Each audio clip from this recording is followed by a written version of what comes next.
का हृदय से स्वागत है। वैसे स्वपन दास जी ने थोड़ा कह ही दिया, मगर मैं फिर से कहना चाहता हूं कि एक दो बार इसको रीशेड्यूल करना पड़ा, इसके लिए मैं क्षमा प्रार्थी हूं और आगे पर ऐसी तकलीफ न पड़े इसका ध्यान भी रखेंगे। मित्रों, आज मेरा आपकी ये प्रेस कॉन्फ्रेंस के बाद और एक दो मीटिंग कर बंगाल का 2 दिन का दौरा मेरा समाप्त हो जाएगा। ये 2 दिन में 4 विभागों के भारतीय जनता पार्टी के कार्यकर्ता और अलग अलग समाज के कार्यकर्ताओं को मिलना हुआ। लगभग 180 से ज्यादा संस्थाओं के प्रतिनिधियों को भी एक हॉल के अंदर 2 तरफा संवाद भी हुआ है और इससे बंगाल की जो परिस्थिति मेरे ध्यान में आई है, मैं इसको आपके सामने रखना चाहता हूं। वैसे भी पार्टी से समय समय पर बंगाल की परिस्थिति के बारे में जानकारी आती ही है। 2010 में बड़े चाव के साथ 11 अप्रैल में मां माटी और मानुष के नारे के साथ बंगाल के अंदर परिवर्तन किया था। बंगाल की जनता के मन में ढेर सारी अपेक्षाएं भी थी, आशाएं भी थी और वो चाहते थे कि उनकी संवेदनाओं को उचित प्रतिसाद मिले, प्रॉपर रिस्पॉन्स मिले। एक लंबे समय के 3 दशक के कम्युनिस्ट शासन से बिल्कुल त्रस्त होकर तृणमूल कांग्रेस और उसकी नेत्री ममता बनर्जी के हाथ में बंगाल की सत्ताओं के सूत्र बंगाल की जनता ने दिए थे। मगर आज जब पीछे मुड़कर 10 साल के बाद देखते हैं तो मां माटी और मानुष का नारा तुष्टीकरण, तानाशाही और टोलबाजी में परिवर्तित हो गया है। जो अपेक्षाएं रखी गई थी किसी भी मानांक में तृणमूल सरकार और राज्य की मुख्यमंत्री अपेक्षाओं को पूर्ण करने में खरी नहीं उतरी है। वादे जो हुए वो खोखले साबित हुए और अपेक्षा निराशा में परिवर्तित हुई है और आशा सरकार के प्रति क्रोध और गुस्से में तब्दील हो गई है और जनता में एक अजीब प्रकार का वातावरण देखने को मिलता है। मैं जहां जहां गया सैकड़ों की, हजारों की संख्या में लोग रोड पर आए हुए थे। जब वो भारत माता की जय, वंदे मातरम और जय श्री राम के नारे लगाते थे तो हमारे स्वागत के लिए कम थे, ममता जी पर गुस्से के कारण ज्यादा दिखाई पड़ते थे। एक आंख में तो ममता सरकार की विफलताएं और असंवेदनशील शासन के प्रति गुस्सा दिखाई पड़ता था और दूसरी आंख में मोदी जी के नेतृत्व में भारतीय जनता पार्टी ही इसको बदल सकती है, ऐसी आशा दिखाई पड़ती थी। इसका कारण है बीजेपी का एक ट्रैक रिकॉर्ड है। जहां जहां भारतीय जनता पार्टी का शासन रहा, चाहे वो बीमारू राज्य हो, पहले बिहार, राजस्थान, मध्य प्रदेश और छत्तीसगढ़ हमारा शासन आया, वहां पर हमने स्थिति को बदला है। गुजरात के अंदर भी स्थिति को अंदर परिवर्तन लाए हैं। देश के अंदर सुशासन का एक नया मार्ग भारतीय जनता पार्टी ने मल्टी पार्टी डेमोक्रेटिक सिस्टम के अंदर सेट किया है और केंद्र में भी मोदी जी की सरकार बनने के बाद 5 ही साल में लगभग 60 करोड़ गरीबों के जीवन स्तर को ऊपर उठाने का काम भारतीय जनता पार्टी की सरकार ने किया।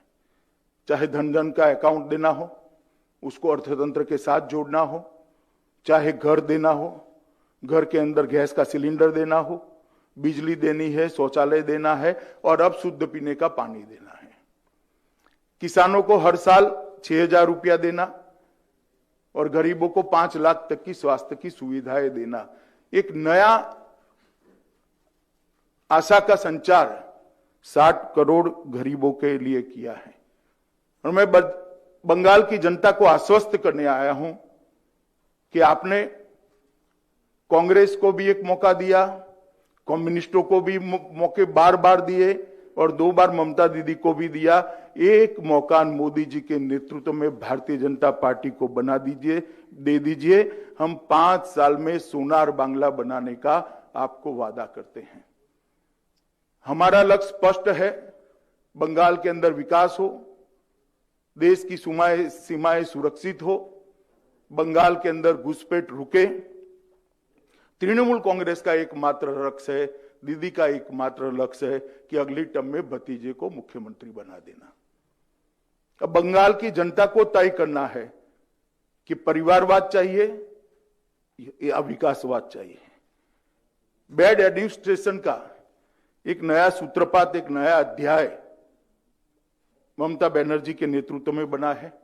उन्होंने एडमिनिस्ट्रेशन का राजनीतिकरण कर दिया है, राजनीति का अपराधीकरण कर दिया है और भ्रष्टाचार को इंस्टीट्यूशनलाइज कर दिया है। और शायद ही कोई राज्य में ये तीनों चीजें हुई होगी। एक भी होती थी तो राज्य के पतन के लिए वो जिम्मेदार होती थी। यहां तीनों की तीनों चीजें बहुत स्किलफुली और बहुत सफल तरीके से ममता जी ने आरोपित करी है, प्रत्यारोपित करी है।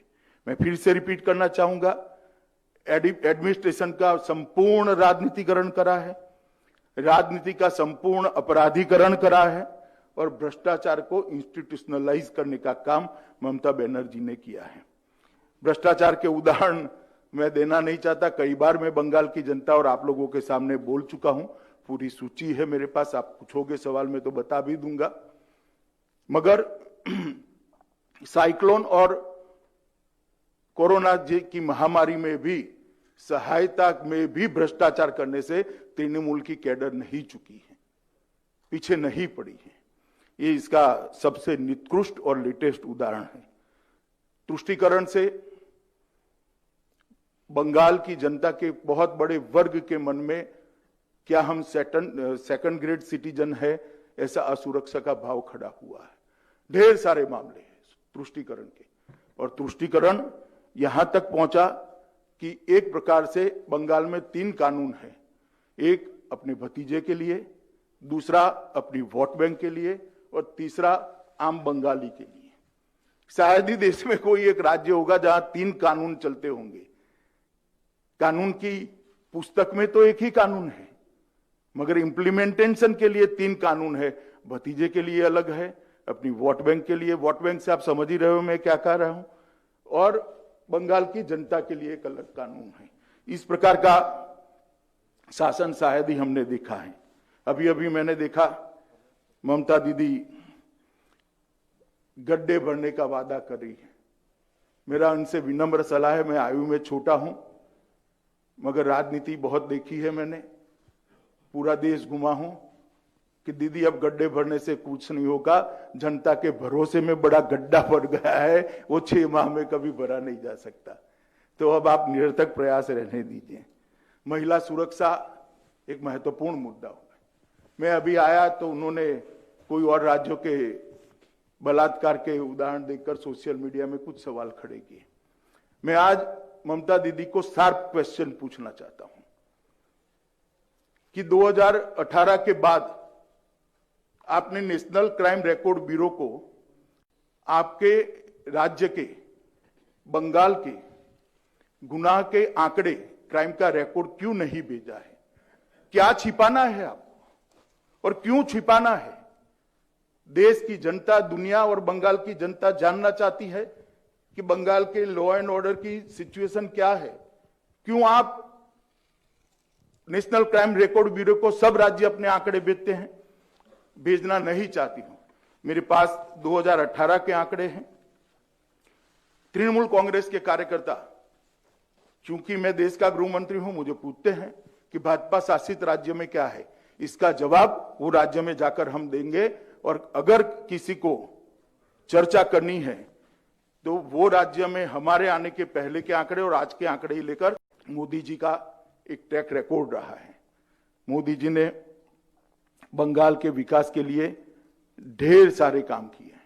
मेरे पास पूरा सूची है, मगर मैं इसमें समय ज्यादा देना नहीं चाहता। मेरी पार्टी की ओर से सूची आपको प्रेस नोट के साथ एनक्लोज कर दे दी जाएगी। मगर मैं इतना ही कहना चाहता हूं, बंगाल में एक ऐसी सरकार ला दीजिए जो मोदी जी के विकास के प्रयासों को बंगाल की जनता तक पहुंचाए, क्योंकि 80 से ज्यादा केंद्रीय योजनाओं का इंप्लीमेंटेशन पूरे देश में सबसे पुअर है, सबसे खराब है तो बंगाल में है। मैं 2 ही योजनाओं का आपको उदाहरण देना चाहता हूं। प्रधानमंत्री आयुष्मान भारत योजना एक ऐसी योजना है जिसके तहत देश के 60 करोड़ गरीबों को 5 लाख तक का सारा स्वास्थ्य का खर्चा फ्री ऑफ कॉस्ट भारत सरकार दे रही है। और अब तक लगभग 1.5 करोड़ लोगों ने अपने ऑपरेशन आयुष्मान भारत योजना के तहत करा दिए है।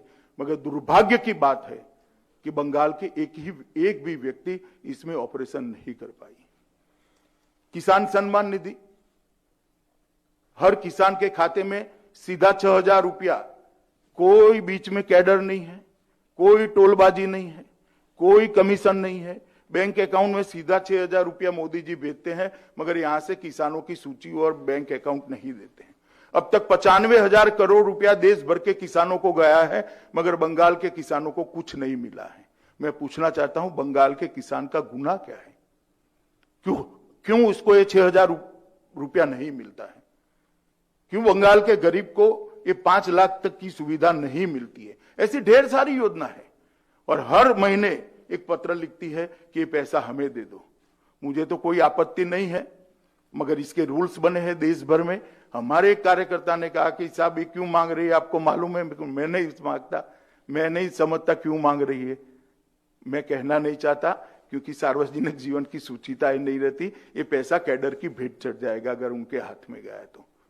मगर मैं बंगाल के किसानों को आश्वस्त करना चाहता हूं, आप चिंता मत करिए। मई के बाद आपके अकाउंट में ये पैसा सीधा मोदी जी भेजने की व्यवस्था करेंगे और आपके अकाउंट में पैसा आएगा, क्योंकि मई के बाद यहां पर भारतीय जनता पार्टी की सरकार बनानी है।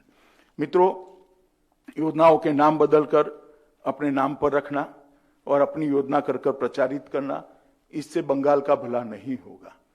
समग्र स्थिति का विहंगावलोकन अगर करते हैं, उसका एक असेसमेंट लेते हैं, जायजा लेते हैं, तो ये निश्चित रूप से मैं आपको कहता हूं कि आने वाले चुनाव में बंगाल में हम 200 से ज्यादा सीटों के साथ भारतीय जनता पार्टी की सरकार बनाने जा रहे हैं। 200 सीट।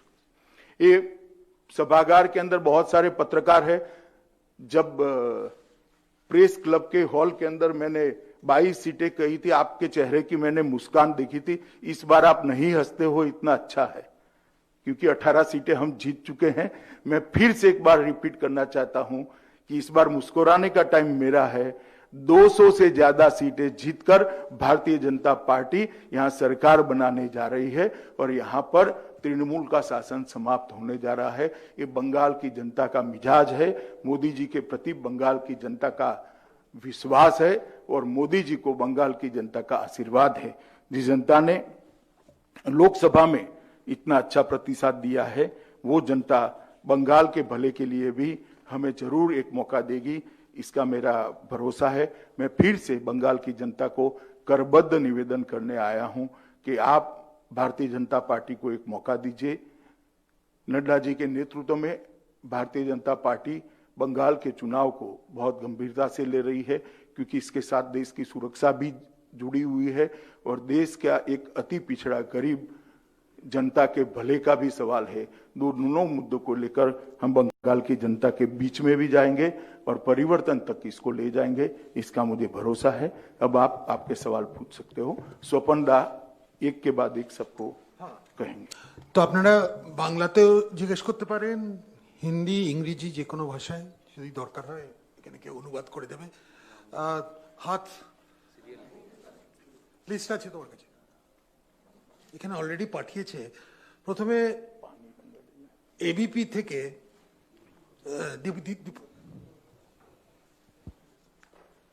मेरा सवाल ये है कि लोकसभा चुनाव के बाद दो नाम लेके बंगाल में चर्चा चल रहा है जोर शोर से।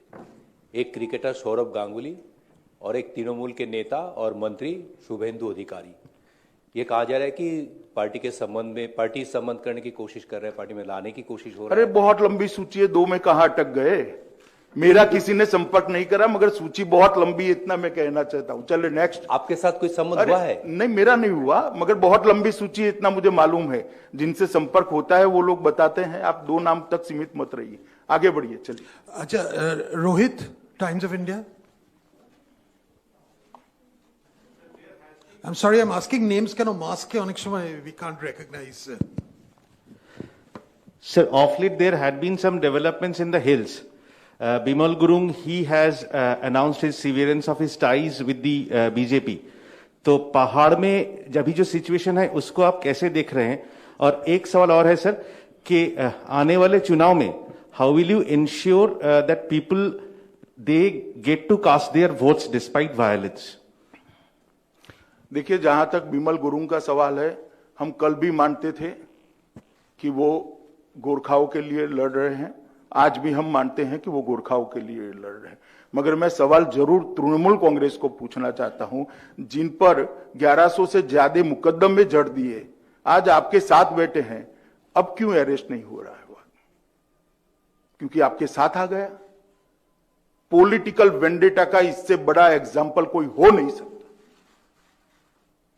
और मार्जिन इतना नहीं है कि एक दो लोगों को प्रताड़ित कर आप ले जाओगे और तख्ता पलट दोगे या चुनाव का परिणाम बदल दोगे। मार्जिन बहुत तगड़ा है, कुछ नहीं होने वाला है, हम जीतने वाले हैं। और जहां तक वोट का सवाल है, भारतीय जनता पार्टी के कार्यकर्ता बिल्कुल सुनिश्चित करेंगे और भारत के चुनाव आयोग की जिम्मेदारी है कि फ्री एंड फेयर इलेक्शन हो। और जब जनता निकलती है तो ना कैडर कुछ कर सकती है, ना गुंडे कुछ कर सकते हैं। और बंगाल की जनता को मेरा अपील भी है, आप डरिएगा मत। भारतीय जनता पार्टी के कार्यकर्ता आपके अधिकार के लिए आपके साथ चट्टान की तरह खड़े। मनोज्ञ, इंडिया टुडे और आज तक, which I don't know which one you represent. Amit ji, मेरे सवाल के दो भाग हैं। पहला कि सीए हाल ही में पार्टी अध्यक्ष आए थे जेपी नड्डा जी, और उन्होंने कहा था कि हम सीएए को हर हाल में इम्प्लीमेंट करके रखेंगे। केंद्र में इसका कानून बन गया है, कब तक इसे इम्प्लीमेंट करेंगे? क्या बंगाल चुनाव के पहले हो सकता है? नहीं, देखिए, कोरोना की महामारी पर निर्भर है, मगर कानून बन गया है, इम्प्लीमेंट भी जरूर होगा। बंगाल चुनाव के पहले? मैंने कहा ना, कोरोना महामारी पर निर्भर है, परंतु कानून बन गया है और इसको इम्प्लीमेंट भी जरूर करेंगे। और ये हमारा कमिटमेंट है कि जो शरणार्थी आए हैं उनको नागरिकता देना। दूसरा भाग है कि मुख्यमंत्री ममता बनर्जी ने बार बार ये कहा है कि बंगाल में आते ही रेड्स शुरू हो जाती हैं और बिना सरकार को जानकारी दिए गिरफ्तारियां भी हो जाती हैं केंद्रीय एजेंसियों द्वारा। आप खुद केंद्रीय एजेंसियों के कई एजेंसीज के इंचार्ज हैं, गृह मंत्री बतौर, क्या कहेंगे? एक भी एजेंसी का मैं इंचार्ज नहीं हूं, मैं रिकॉर्ड क्लियर कर दूं। ना सीबीआई मेरे अंडर में आती है, ना ईडी आती है। मगर मैं कल लाला जी के यहाँ कोई रेड पड़ा है, नाम तो मुझे मालूम नहीं है, और ममता जी ने रिएक्शन दिया। ममता जी पहले जरा लाला जी से अपने रिश्ते उजागर कर दे, सार्वजनिक कर दे कि उनको क्यों इतनी चिंता हो रही है। कोयले की रेवेन्यू राज्य सरकार को भी मिलती है, केंद्र सरकार को भी मिलती है। कोयले की रेवेन्यू की चोरी करने वाले व्यक्ति के लिए इतना क्यों चिंता हो रहा है?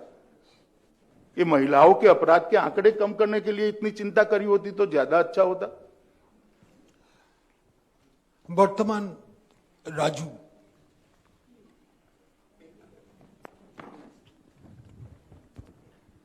सर, ये 2021 का जो चुनाव है सर, हर जनता जानना चाहते हैं बीजेपी का सीएम कौन होगा, उसका प्रोजेक्शन क्या आप चुनाव से पहले करेंगे? एक और दो नंबर क्वेश्चन सर, ये आप ममता जी के अगेंस्ट में इतना सारे बोलते हैं सर, लेकिन वो तो आपके हेल्थ के लिए बहुत चिंतित है। कल आपके लड़के को उन्होंने फोन किया था कि आपका डैडी यहाँ पे आए हैं, मास्क वगैरह आप छोड़ के घूम रहे हैं, वो बहुत चिंतित है सर। ये क्या कहेंगे इसके? नहीं, डैडी के आने की चिंता है या मास्क की चिंता है? मेरी समझ में नहीं आया। जहां तक सवाल है, सार्वजनिक जीवन में व्यक्तिगत दुर्भावना मेरे मन में किसी के लिए नहीं है। मेरा ममता दीदी के लिए जो मैं सवाल उठा रहा हूं एडमिनिस्ट्रेशन के जुड़े हुए सवाल है, जो राज्य की मुख्यमंत्री के नाते उनका दायित्व है, इस पर ही मैंने सवाल किए। उनके व्यक्तिगत जीवन या व्यक्तिगत बातों के लिए मैंने एक भी सवाल नहीं किया है। मैं मानता हूं इसको ना आपको कटुता के दृष्टि से देखना चाहिए, न ममता दीदी ने देखना चाहिए। डेमोक्रेसी के अंदर ये हमारा अधिकार है एज अ ऑपोजिशन कि अगर कोई राज्य सरकार अच्छा परफॉर्म नहीं करती है तो हम सवाल पूछें। Maumita from Z. सर अभी आपने बताया कि बंगाल का जो हाल है, जरा हाथ ऊपर करो तो। हाँ बस बोलिए। बंगाल का जो अभी हाल है कि बंगाल अभी फेमस है फॉर पॉलिटिकल वायलेंस। किसी भी कार्यकर्ता है, 200 से ज्यादा कार्यकर्ता पॉलिटिकल वर्कर्स, वो उसका खून हो चुका है। 2021 का जो चुनाव है वो कैसा चुनाव होगा? क्या 356 लागू होगा यहाँ पे? नहीं, जहां तक 356 का सवाल है, ये कोई सार्वजनिक प्रेस कॉन्फ्रेंस का विषय नहीं है, संवैधानिक मामला है और वो राज्यपाल महोदय से जो रिपोर्ट मिलती है इसके आधार पर केंद्र सरकार निर्णय करती है। परंतु 356 लागू करने की जरूरत ही नहीं पड़ेगी क्योंकि अप्रैल में तो बदलने वाली है सरकार, किस पर करे। Arup from Network 18.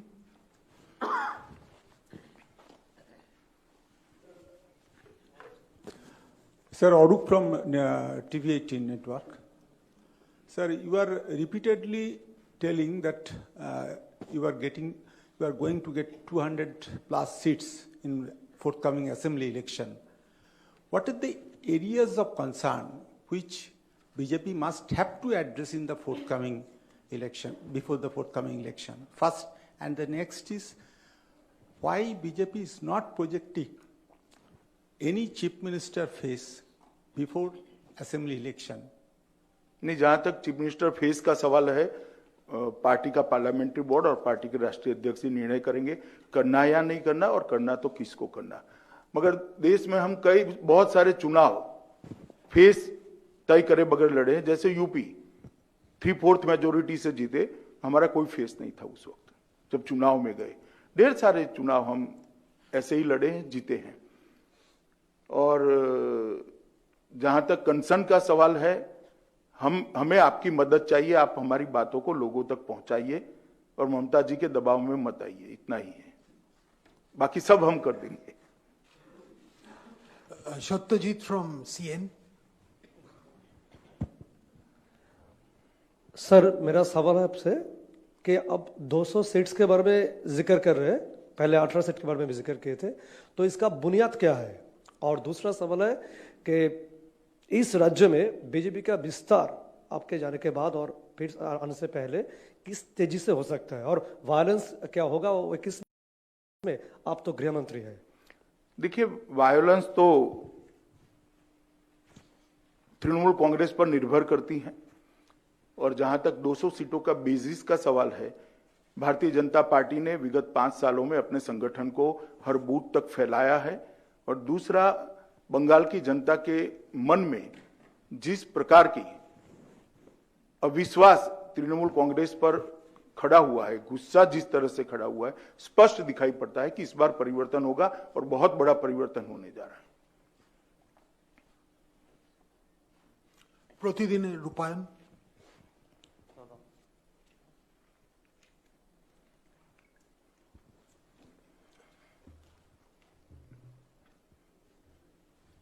স্যার, বাংলায় বলতে পারি? আচ্ছা, आप बताइए, स्वपनदा ट्रांसलेशन कर देंगे। আচ্ছা,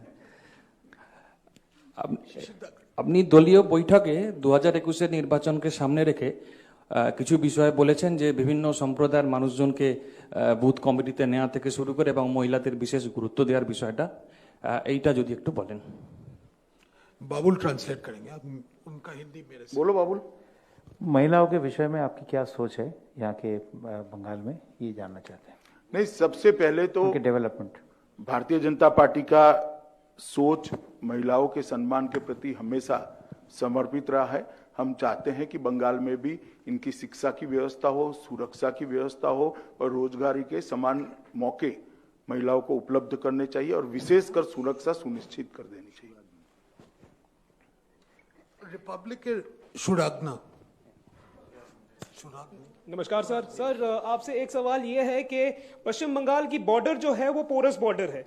9 लोगों को उठाया जाता है एनआईए के द्वारा, जिनको सस्पेक्टेड अल कायदा टेररिस्ट कहा जाता है। सर, अल कायदा के टेररिस्ट सस्पेक्टेड भी हो, अगर वो पश्चिम बंगाल में वो ऐसे लोग मिलते हैं, नेशनल सिक्योरिटी के पॉइंट ऑफ व्यू से इसको भारत सरकार कैसे देख रही है? और दूसरी सवाल सर कि हाल ही में हमने महाराष्ट्र में देखा है कि मुंबई पुलिस के द्वारा रिपब्लिक टीवी और रिपब्लिक टीवी के editor in chief Arnab Goswami के ऊपर बहुत सारे 1 डजन से ज्यादा केसेस हुए हैं।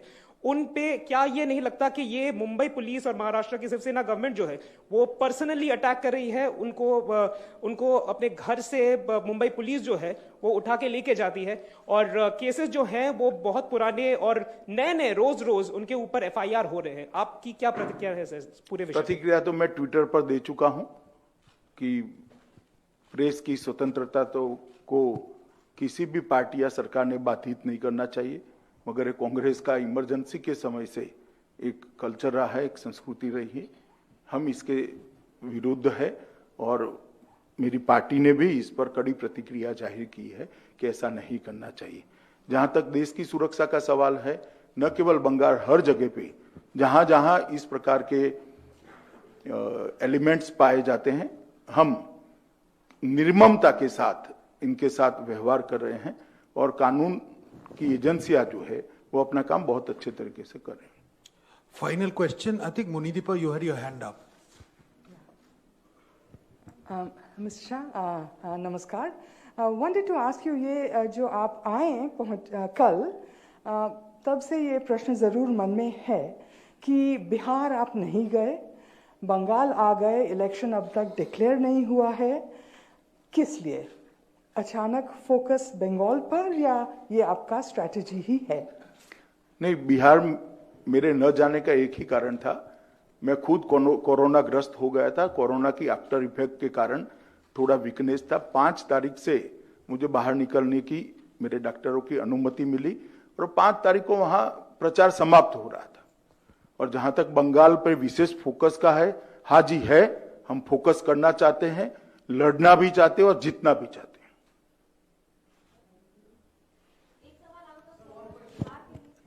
हाँ, कर लो मनोज्ञा। 1 सेकंड, मनोज्ञा कर रही है।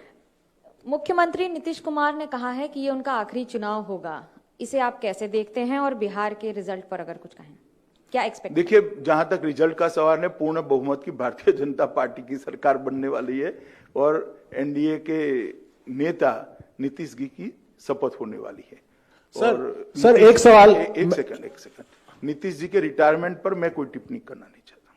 सर एक सवाल, मैं प्रदीप तो पीटीआई से, यहाँ का जो गवर्नमेंट है, टीएमसी गवर्नमेंट, बार बार एक सवाल कर रही है, आरोप लगा रही है कि यहाँ के जो गवर्नर है, he is acting like a agent of BJP. तो आपको क्या लगता है, आपको इसके बारे में क्या कहना है? आपको क्या लग रहा है कि गवर्नर अपने दायरे के अंदर काम कर रही है या फिर he is crossing his limits? बिल्कुल अपने दायरे में काम कर रहे हैं और गवर्नर के लिए इस तरह की भाषा का प्रयोग चुनी हुई सरकार के नेताओं ने नहीं करना चाहिए। मुझे मालूम नहीं है कि रिपोर्ट मेरे पास सच है या नहीं है, मुझे वेरीफाई करना पड़ेगा। अनेक धन्यवाद सर। और एक सेकंड भैया, आप बाहर ही निकल जाइए ना।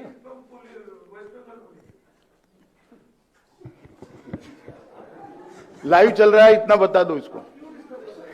सर, जहां तक आपने पूछा कि गवर्नर उचित करे या नहीं करे, मैं आपको एक सवाल पूछना चाहता हूं। मैंने वेरीफाइड नहीं किया है, कल जाकर मेरी ऑफिस में वेरीफाइड करूंगा। गवर्नर अभी दार्जिलिंग गए और कोई डीएम उनको मिलने के लिए गए तो ट्रांसफर कर दिया, ये क्या उचित है? क्या मौका मिले तो ममता जी को पूछना जरा।